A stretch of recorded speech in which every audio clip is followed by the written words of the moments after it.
Guerilla Golf, a copper frog story. Rusted elevator doors creaked shut, and my heart thumped like a bass drop. Today was the day. Destiny waited above. Yo, quit dragging the clubs. Sorry, bro, shit's heavy. Trey tightened the strap of my bag around his scrawny shoulders, face buried in some comic book on his sheet. Why'd we bring so many? We waited months to get at this ball, I said. Do you want to go home just because we didn't bring the right club? Trey frowned, looked at his shoes. The usual preteen shit. You wanted a caddy, right? This is the job. Listen to your brother. Noodle squatted by the buttons with the panel unscrewed, messing with the wires. He makes this shot, it'll put mad respect in your name. You'll be glad you came. Trey crossed his arms. So, this box gonna move? Noodles glanced at his sheet, hovering over his shoulder. Tracker says it's 1805 feet up. Figure these ceilings are 12 feet high, so that makes 67th floor, Trey said, while Noodles was still counting on his fingers. Shrugging, he punched the button. The elevator jerked up, putting more pressure on my chest. The doors opened on an old office, pre-crash by the look of the furniture. Cubicles, rolling chairs, actual keyboards, like those bugs from dinosaur times that got trapped in a rock. They had a sick view of downtown, though. The neon lights caught in the smog made the night sky look like sunset. At the center stood the Jefferson Smith building, king of the high-rises, with his crown flashing red and white, daring me to challenge him. I just needed to put one little ball in the geo-marked hole in its helipad, and everything would change. Damn. Noodle smacked his hands together as he examined the office.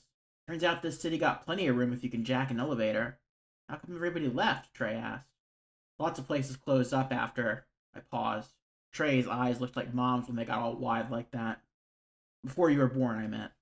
The boy was quiet enough that you could mistake him for hard, but you had to sugarcoat shit or he'd get upset. Like how I told him Noodles got his name because he loved ramen, when really it was because he kept sending people pictures of his junk. Noodles, nudes, nudes.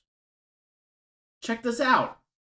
Noodles pointed to a machine in the hallway, taller than Trey, its white plastic yellow like bad teeth. A copy machine. Really? Trey asked. What kind of coffee it make? Copy machine. For paper. It's how people shared shit before sheets. Noodles gave it a kick. This antique probably runs on diesel. Our tracker wasn't too accurate, so I got ready for an Easter egg hunt. We could look for hours, especially with Trey gawking at everything. Hey bro, these cats had money, right? He asked. How come they filled their office with all this tacky-looking furniture instead of buying nice shit? Didn't look tacky back then. That shit changed over time. Like how caviar used to be a poor people food, or how rich folk used to play golf. Hell, maybe someday people gonna look back at us and say, man, these fools in the project lived like kings. Maybe, Trey said unconvinced. Rich people really golfed? They didn't do it guerrilla style like us, breaking into buildings and shit. They played out in the country. That's cool. He looked at his shoes again. But I never understood how the gorillas fit into it. Hey! Noodle shouted. Got your ball! We found him in the corner office, trying to stop himself from cracking up. Wait, did I say ball? I meant balls. He waved around a black and white photocopy of his junk. We don't got time for this shit. Hold still. Noodle stuck the copy in front of me and snapped a picture with his feet, angled it so it looked like his junk was sticking out of my baggy jeans.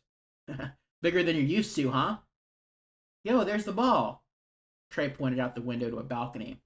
Sure enough, my little money ball sat on the railing, lime green with dollar signs painted all over her. I'd sent her soaring up here 2 months ago with a shot that left everyone's jaws dragging the floor like Trey dragged my club bag. Must have soaked up a little sunlight each day until the tracker powered back on. Don't touch it. We gotta keep shit legal. I opened the door and put my foot on the railing to test it. Sturdy but no room to lean into a swing. Hey, caddy, roll up one of them chairs. I balanced with one foot on the railing and the other on the back of the chair. Downtown was a graveyard on the weekends. The empty streets seemed to stretch out forever below.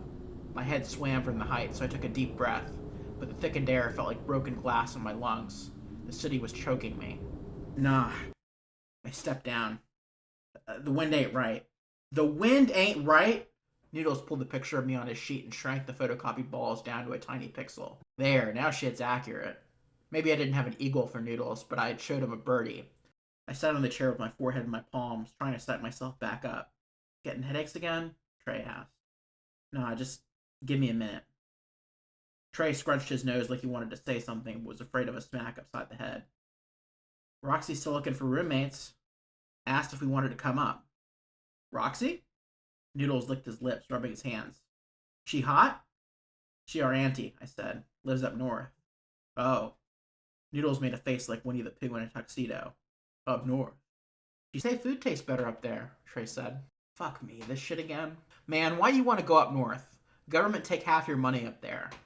Noodles busted out laughing. Bitch, what money you got for them to take half of? That wasn't the point. If I hit the eagle in the high-rise hole, I could make something of myself out here. I'd have more on my sheet to show than a couple juvenile charges and all the bullshit jobs I'd walked out of.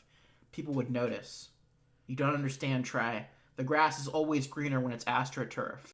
They use them schools and food stamps to bring people in because they ain't got no one with hustle living there. Sure, we scrape in now, but we got a shot to make it big out here. You want to give all that up for some fresh vegetables? Trey gave me one of his dumb stares. Astro what? Man, fuck this shit. I got out of the chair and back on the railing. Let's play some golf. Hells yeah, Noodle shouted. I squared my shoulders, traced into the chair. 1, 2, 3. I swung at that bitch like OJ. Right on center, rock solid follow through. I howled as Moneyball flew toward the Jefferson Smith building. Fuck you, Jefferson. Fuck you, Smith. Fuck you, Tiger Woods. I'm the king now. Eagle, Noodles whispered. Then he repeated the word louder and louder until it became a chant. Eagle, eagle, eagle. For a moment, it felt like me and Moneyball were one, sharing the same spirit. I felt the wind roaring as it soared across the skyline, finally free after being stuck in that office so long. An eagle soaring above the city, the lights, the smog, heading to take its rightful place on top of the world. Then the wind blew.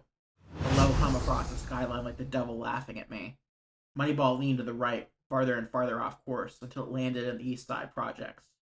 The room got quiet. Shit. Noodle scratched the back of his head. My bad, man. You called it. The wind wasn't right. I stepped off the chair, feeling weightless. Roy lives down on East Side, don't he? Trey asked. He could help us find the ball, and you could still try for a birdie. Nah, I whispered. Why not? Because Roy's a fucking drug dealer. Trey looked at me with them big eyes like he was about to cry. What? Man, just forget it. Let's go home. We can talk about this Roxy shit some more. Really, bro? Trey asked uneasy. You sure you're good? Yeah, I'm good.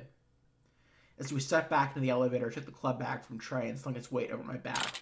Then I put my other arm around his shoulder. I took my shot.